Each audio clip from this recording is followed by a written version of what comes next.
Havia uma cidade que não constava em nenhum mapa importante. Nenhum profeta a mencionou pelo nome. Nenhum general a escolheu como base de operações. Era tão pequena, tão periférica, tão esquecida dentro da própria Galileia, que quando um de seus filhos mais conhecidos começou a atrair multidões pelo interior da região, o primeiro comentário que se ouviu não foi de admiração, foi de dúvida. De Nazaré pode sair alguma coisa boa? Essa pergunta, feita por Natanael, com a naturalidade de quem enuncia uma verdade óbvia, não era crueldade, era geografia, era a síntese do que o mundo antigo pensava daquele lugarejo perdido nas colinas da Galiléia Baixa, onde um menino chamado Jesus cresceu, aprendeu a trabalhar com madeira, frequentou a sinagoga local e passou os primeiros 30 anos de uma vida que dividiria a história humana ao meio. Para entender quem era Jesus de Nazaré, é preciso entender Nazaré, não a Nazaré das igrejas modernas, com seus santuários e peregrinos e placas turísticas, a Nazaré real, a aldeia do século I que cheirava a serragem e azeite de oliva, onde todo mundo conhecia o nome de todo mundo e os muros das casas eram de pedra calcária branca. Os arqueólogos que trabalharam em Nazaré revelaram uma aldeia de proporções modestas, entre 200 e 400 habitantes no tempo de Jesus, talvez 50 a 80 famílias vivendo em casas agrupadas na encosta de uma colina com vista para o vale de Jezreel. Não havia fórum, não havia teatro, não havia termas romanas. Havia casas, uma sinagoga, cisternas para coletar água da chuva e os caminhos de terra que conectavam a aldeia ao mundo exterior. Era o tipo de lugar onde um homem podia nascer, crescer, envelhecer e morrer sem que ninguém a 30 quilômetros soubesse seu nome. José era tecton, palavra grega, que as traduções rendem como carpinteiro, mas que abrange trabalho com madeira, pedra e às vezes metal. No mundo rural do primeiro século, era o profissional que construía e reparava casas, que trabalhava sob o sol e o frio, com as mãos e as ferramentas que definem o trabalho físico cotidiano. Não era um artesão de luxo, era um trabalhador que vendia sua habilidade em troca do suficiente para manter sua família alimentada e com teto. Jesus cresceu nesse ofício. Marcos o identifica como o tecton, sem mencionar José, o que sugere que quando Jesus era adulto e bem conhecido em Nazaré, já trabalhava como artesão por conta própria. A sinagoga era o coração da vida comunitária. No primeiro século, não era apenas o local de culto, era o centro nervoso da comunidade, lugar de oração, de leitura das Escrituras, de instrução das crianças, de resolução de conflitos. Lucas registra que Jesus entrou na sinagoga de Nazaré no sábado, como era seu costume. Essa frase carregada de informação nos diz que frequentar a sinagoga não era para Jesus uma obrigação imposta, mas uma prática arraigada desde a infância, um ritmo que o corpo aprende antes que a mente o compreenda, uma forma de habitar o tempo sagrado que se incorpora à pessoa da mesma maneira que o idioma da mãe se incorpora antes de qualquer gramática consciente. Jesus cresceu lendo os rolos, cresceu no interior de uma tradição religiosa que não era um pano de fundo cultural, era o ar que respirava. Numa aldeia de 300 pessoas, cada nascimento era um evento coletivo, cada morte era um luto compartilhado, cada escândalo era comentado em todos os pátios. Jesus cresceu sob esse olhar coletivo. Os vizinhos o viram dar os primeiros passos, o viram aprender o ofício do Pai, o viram crescer na estatura e na sabedoria, como Lucas o descreve. Eles pensavam que o conheciam, e essa convicção seria exatamente o que os impediria de recebê-lo quando ele voltasse. Se esse conteúdo está tocando seu coração, deixa o like e comenta aqui embaixo. Cada interação ajuda mais pessoas a encontrar essa história. Porque Jesus voltou. Voltou depois do batismo no Jordão, depois do tempo no deserto, depois dos primeiros milagres que já faziam circular seu nome pela Galiléia. Voltou num sábado, entrou na sinagoga como era seu costume, levantou-se para ler e lhe entregaram o rolo de Isaías. E Jesus o abriu no trecho que dizia: "O Espírito do Senhor está sobre mim, porque ele me ungiu para anunciar boas novas aos pobres. Enviou-me para proclamar liberdade aos presos e recuperação da vista aos cegos, para libertar os oprimidos e proclamar o ano da graça do Senhor." Fechou o rolo, devolveu ao assistente, sentou-se. Todos os olhos da sinagoga estavam fixos nele, e Jesus disse: "Hoje se cumpriu esta escritura diante de vós."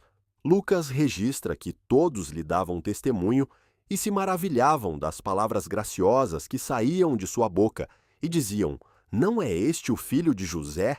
Esse detalhe, essa pergunta, contém um mundo inteiro de tensão psicológica.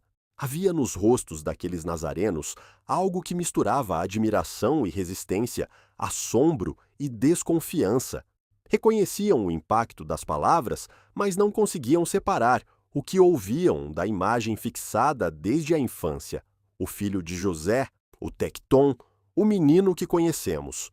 Jesus leu aquilo naqueles rostos com a precisão de quem cresceu naquela comunidade e conhecia cada expressão de cada face. E respondeu antes que a resistência se cristalizasse em palavras: "Certamente me direis este provérbio: Médico, cura-te a ti mesmo."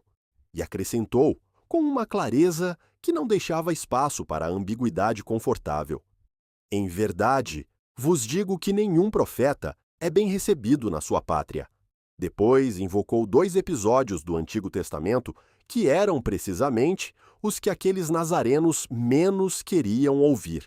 Lembrou que no tempo de Elias havia muitas viúvas em Israel e o profeta foi enviado a uma viúva estrangeira em Sarepta, e que no tempo de Eliseu havia muitos leprosos em Israel e nenhum foi curado, exceto Naamã, o sírio. O que Jesus estava dizendo não era obscuro. A graça de Deus não estava confinada às fronteiras étnicas e religiosas que aquela comunidade considerava naturais. Os de fora podiam receber o que os de dentro, por sua presunção de familiaridade e direito adquirido, perdiam. Para aquela congregação, essa resposta não era teológica. Era uma acusação, era uma inversão da ordem do mundo na qual tinham investido sua identidade. E a reação foi visceral. A congregação, que momentos antes se maravilhava com as palavras graciosas, encheu-se de furor. Levantaram-se, expulsaram Jesus da sinagoga, conduziram-no até o cume do monte, sobre o qual a cidade estava edificada, e queriam precipitá-lo dali abaixo. Lucas registra que Jesus passou pelo meio deles e seguiu seu caminho. Não há milagre espetacular nessa passagem. Não há anjos que aparecem para protegê-lo. Há simplesmente um homem que atravessa uma multidão furiosa de vizinhos que querem matá-lo e vai embora. A sobriedade do relato amplifica seu peso. Marcos anota que Jesus não pôde fazer ali nenhum grande milagre, exceto curar alguns poucos enfermos, e acrescenta, e se admirava da incredulidade deles. Esse versículo é extraordinário porque Jesus se admirou. O Filho de Deus, que conhecia o coração dos homens, encontrou em Nazaré algo que o fez parar. A incredulidade não era apenas ausência de fé, era a recusa deliberada de receber o que estava sendo oferecido, baseada na presunção de que já se sabia suficiente para não precisar de nada novo. Era o fechamento do coração que usa o conhecimento como escudo contra a transformação. Aqui eu preciso te fazer uma pergunta que tem tudo a ver com isso. Você já se sentiu como Nazaré, pequeno demais para que algo importante aconteça a partir de você, conhecido demais pelas pessoas ao redor que já decidiram quem você é e não conseguem enxergar o que Deus está fazendo em você? Escreve nos comentários. Essa comunidade aqui é feita de nazarenos de todos os tempos. Existe um paradoxo no coração da história de Nazaré que merece ser contemplado com toda a honestidade possível.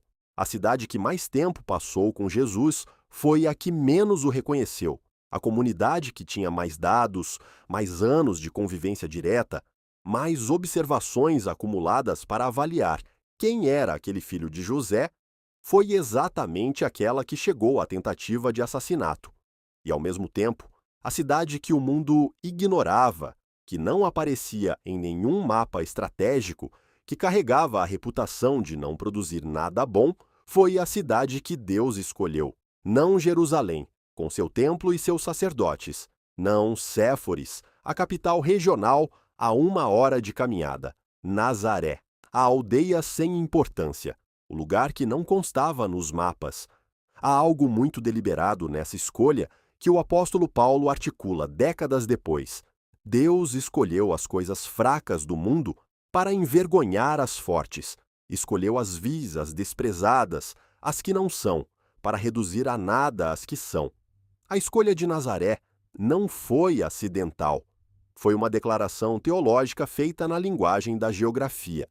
O que Nazaré nos ensina não cabe numa frase, mas se fosse necessário comprimir numa única observação tudo o que aquela aldeia de pedra calcária tem a dizer ao século XXI, seria isto: o que nos destrói espiritualmente quase nunca é a ignorância, quase nunca é a falta de informação ou a ausência de exposição à fé.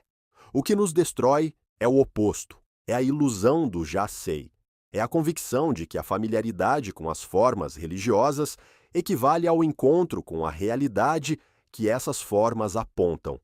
Os nazarenos ouviam as Escrituras toda semana, conheciam os profetas, sabiam as promessas, e quando a realidade que as Escrituras anunciavam se levantou na sua frente e falou com a voz de alguém que tinham visto crescer, não conseguiram recebê-la, porque recebê-la exigiria render a imagem que já tinham, abandonar a certeza confortável do filho de José, admitir que Deus é mais surpreendente do que a teologia familiar permite.